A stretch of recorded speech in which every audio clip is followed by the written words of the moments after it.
अस्सलाम वालेकुम रहमतुल्लाहि व बरकातुहू। आज हम बनाने जा रहे हैं ड्राई प्रॉन्स की कोकोनट बेस्ड चटनी। ये केरला का स्टाइल है। इसमें भी बहुत सारे मेथड्स हैं। This is one of them. To try it out. इसे बनाने के लिए हमें चाहिए 1 cup freshly grated coconut, 8 to 10 pearl onions or shallots, 4 to 5 dry red chillies, थोड़े से curry leaves and 1 cup dry prawns. I've used the small variety. You can even use the big ones, but see that you take the head off. For the small ones, you don't need to remove the head. Wash the prawns and keep them aside.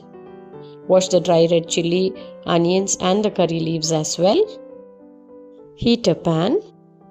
Add the washed dry prawns. You can add a little coconut oil if you wish before roasting. I have dry roasted all of them.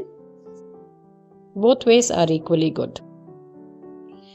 Once it is nice and dry, if you can see carefully, there are still water droplets. It has to dry up very nicely. There shouldn't be any water content in the prawns. अच्छे से roast हो गया है.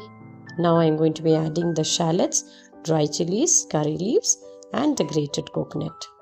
Saute well till the coconut turns a little light brown and you have a nice aroma. We haven't added salt here. We will be adding salt directly to the mixie jar along with all of these. You can add more chilies if you wish, if you want to increase the spice level. You can add even a little kashmiri chili powder, around half a teaspoon for color if you wish. Once it's nice and dry and the coconut has browned a little, switch off the flame, let it cool down. This is how it looks after grinding. Grind to a coarse powder. Not exactly be a powder because of the onions that we put into it, but this is the way it looks. Do try it out. You can have it as a side dish with any fish curry or any Kerala style dal curry, boiled rice. Enjoy. Thank you for watching.